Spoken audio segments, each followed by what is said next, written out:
Welcome to Movie Story, where we bring your favorite films to life with thrilling recaps and deep dives. Our movie begins in 1991 with Inspector Nick from the San Francisco Police Department investigating the murder of Johnny Bowes, a rock and roll star who died from 31 stab wounds from an ice pick in his bed. All suspicions shift to his friend, Catherine, who works as a copywriter in Beirut. He has a case to investigate her, but he doesn't take any sides with her and goes to the psychiatrist, Beth, with whom he conducts counseling sessions on the orders of internal affairs after he accidentally killed 2 tourists while under the influence of cocaine. Then he gathers information about Bose and learns that her family died in a boat explosion, that she was engaged to a female boxer during the match, that she has a fortune estimated at 10 billion pounds, and that she published a novel last year called Painful Love, in which a rock and roll star is killed by his friend with an ice pick. They hold a meeting and bring in the psychologist, Dr. Lemmer, who tries to analyze Catherine's personality through her novel. He says either she is the criminal and her story will be used as an excuse for her innocence, or someone obsessed with her is executing every word in her story to frame her. He invites Catherine to an investigation, and she claims that she will bring a lawyer with her, saying she has nothing to hide. She asks H. John, the assistant district attorney, about the nature of her relationship with the victim.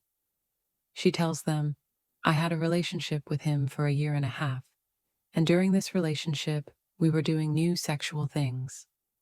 H. John asks, "Did you kill Mr. Boz?"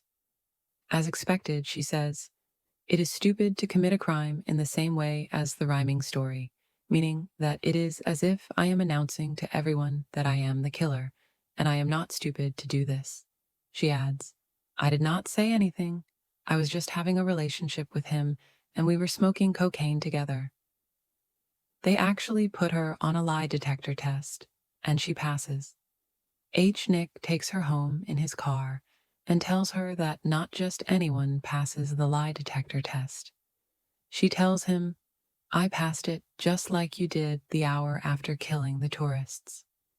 He arrives home and goes back to drinking with his friends, telling them that he is not comfortable with Catherine and is sure that there is something behind her.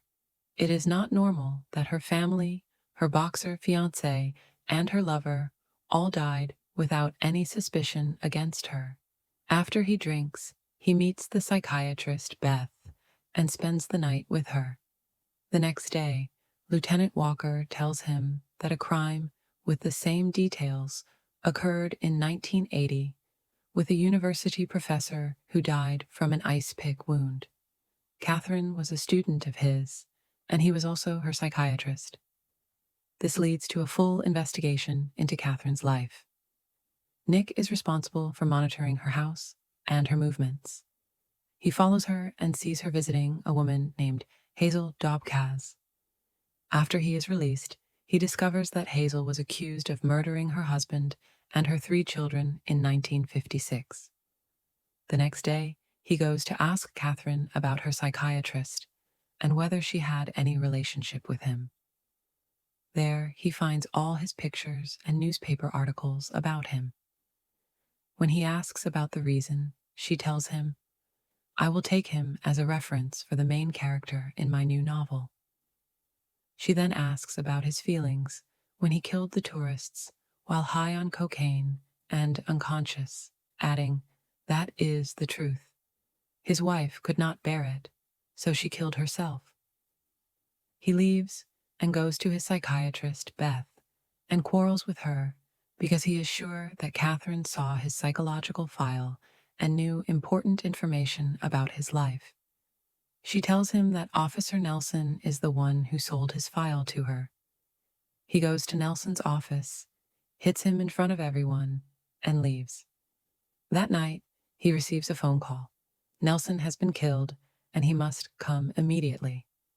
At the crime scene, Nick finds out that Nelson was shot in the head. Lieutenant Walker asks him, "Did you kill Nelson?" Nick replies, "It is stupid to kill someone I was just fighting with. That would be like announcing to everyone that I am the killer. I am not foolish enough to do that. No, I did not kill him." Still, he is suspended from work until he undergoes an evaluation.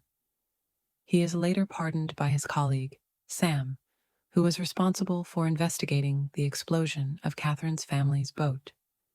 Sam reveals that the boat exploded due to a leaking gas cylinder that had been repaired twice before.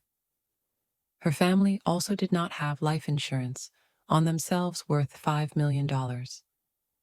Nick returns home and finds Catherine waiting for him. She gives him a copy of her novel, in which the protagonist is a young boy who kills his family by blowing up their private plane, just out of curiosity to see if he could get away with the crime. She tells him, "I am waiting for you tonight at the casino." Nick goes to the casino, meets Catherine, and spends the night with her. Roxy, Catherine's lover, sees them together and gets furious. That night, a car follows Nick and tries to run him over, but he escapes and chases it. The car falls off a bridge. When Nick checks, he finds that Roxy was the driver. Later, it is revealed that Roxy was accused of murdering her sisters when she was 16 years old. Nick goes to Catherine and finds her heartbroken over Roxy's death.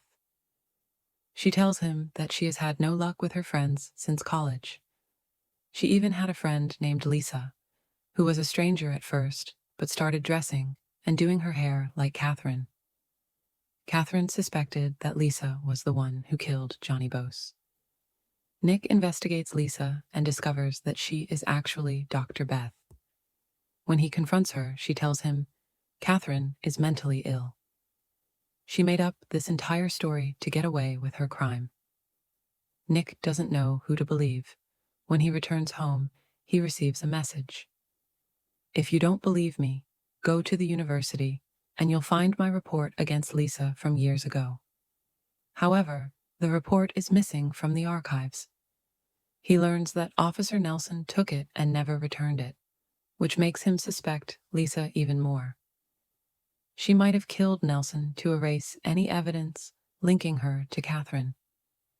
Nick tries to learn about Lisa's ex-husband, but discovers that he was shot in his car 5 years ago, and the case remains unsolved. A friend of his finds the address of one of Catherine and Lisa's university friends, who supposedly knows a lot about them. However, when the friend arrives at her apartment, he is murdered with an ice pick. Nick is unable to save him. When he confronts Beth, she tells him that she received a message to meet his friend. Nick, believing she is the killer, shoots her. Lieutenant Walker arrives at the scene and searches Beth's apartment. They find Catherine's novel, a gun similar to the one that killed Nelson, and numerous photos of people from over the years. With this evidence, they declare that Nick has arrested the real criminal and that the case is closed. Nick returns home, where Catherine is waiting for him. She tells him, "I know what happened. I love you." They spend the night together.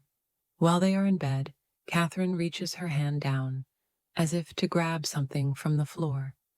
Then, she hesitates and embraces him instead. If you enjoyed this story, don't forget to like, share, and subscribe to Movie Story for more amazing movie recaps. Let us know in the comments which movie you'd like us to cover next. Thank you for watching, and see you in the next one.